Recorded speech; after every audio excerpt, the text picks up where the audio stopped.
a vast field of grapes ripe for harvest.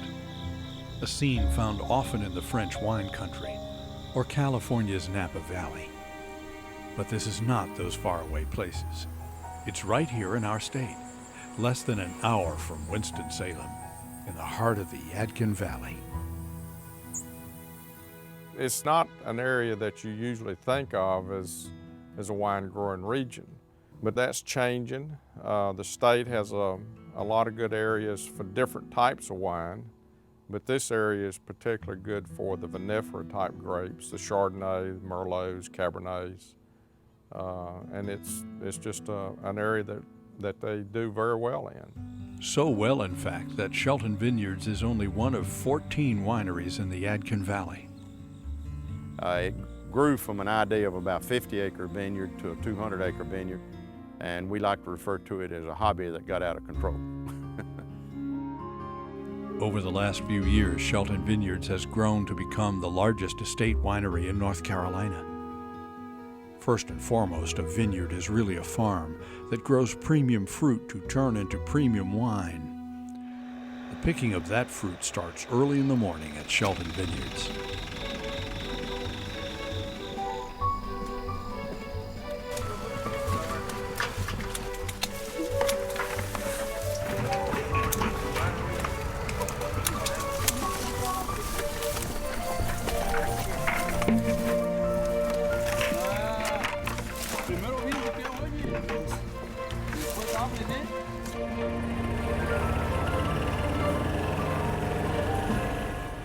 Like any other farmer, Shelton's winemaker, Matt Dyer, keeps close tabs on his harvest to ensure the best yield possible. I'm responsible for the winemaking process from grapes all the way through to when the product's bottled. The Yadkin Valley has a climate that's actually very favorable for growing grapes. What we have here is good as we have hot days, like today it's very hot, but it'll probably drop 20 to 30 degrees tonight. And that's really very similar to areas like Sonoma, California, Napa, California, where you have these pretty intense heat days, but then you have followed by a cool evening.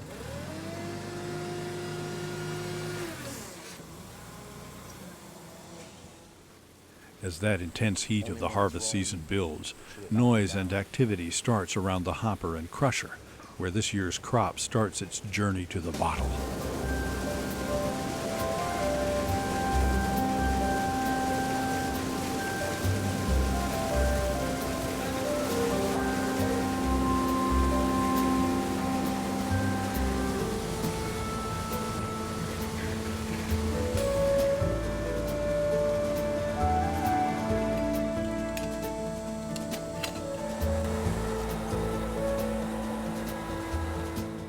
Our philosophy is one of not over-manipulating the vines and the grape juice that we get in the winemaking process, but take what Mother Nature has given us and turn it into the best possible product we can, showcasing that wonderful fruit that we're growing here on the grounds.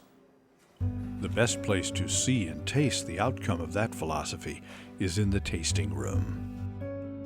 And in order to get people to come here, you got to have a nice facility. It's got to be very inviting. It's got to be comparable to what you would find in other wine growing regions. It's always a pleasure to get someone in from one of the wine growing regions in California, the state of Washington. They taste our wine and they're very pleased with it. Matter of fact, we've shipped wine back to California. This is our cave, and this is the smallest aging room that we have. Y'all come right on in. It replicates a cave that you might find in Burgundy, France, where we actually age our Chardonnay. It's actually our favorite room. We love to come in here in the summertime when it's really hot outside because it's typically about 55 degrees in here.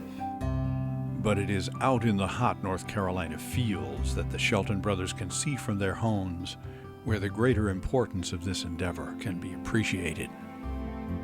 We thought this would be a good thing to do for the area because it's been hit pretty hard with the decline in tobacco farming, the decline of the textile industry, and now the furniture industry.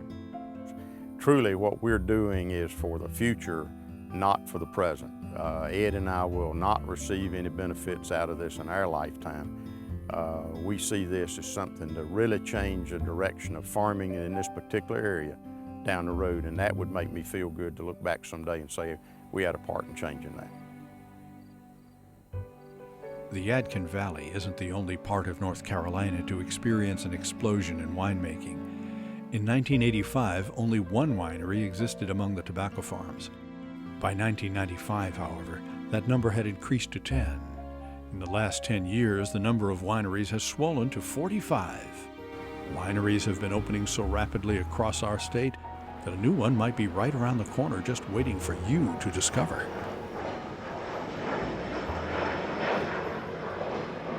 We chose this particular area because of it's actually right off of the highway, so it gives us a lot of potential visitors. In fact, DOT did a survey on the highway and found that there's about 96,000 cars that pass by this intersection every day. Of course, the disadvantage always is that we're not in the country.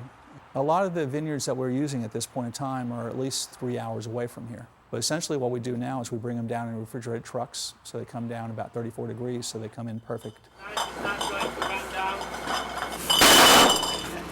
Grapes aren't the only thing delivered to Chatham Hill on a truck. Its bottling line also arrives on 18 wheels.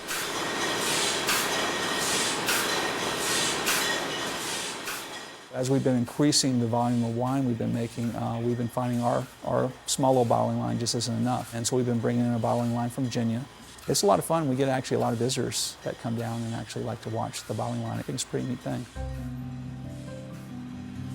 But before the wine can be bottled, it must be aged to perfection. An important part of production of premium wines is aging in barrels. And what I'm taking now is a sample of the Syrah wine using a device called a wine thief. It seems fitting that a winery nestled in the Research Triangle Park has Marek Wojciechowski, a PhD chemist from Poland, whose day job is in biotech research as its co-founder and winemaker. I'm a researcher. I like experimenting. I like changing something and then seeing the result of it. That's the fun part of what I do here. Approach that is suitable for grapes grown here in our state and not some, repeating textbook procedures that were developed in California or in Europe. And this experience of something different, something that is more North Carolina than California, is this exciting part. It will be slightly different, it will be quality, but it will have some undertones of the grapes grown in this state. Well, we try to educate them in what North Carolina wines are all about, what we're all about. That's one of the reasons why we're one of the few wineries that actually opens up everything we have. Chatham Hill also has opened up its barrel room, which can be viewed just beyond the tasting bar and shop. You can also view some local art as you enjoy this local wine. But if Paul Henkins is to be believed, with a little help from the consumer, our state's wine industry is just beginning to grow. We see ourselves now as a local winery for sure, but we actually see ourselves in the future with no limits. Everybody should really get out there and visit the different wineries. My feeling is in the next 10 to 15 years, there could be as many as 100 wineries in North Carolina.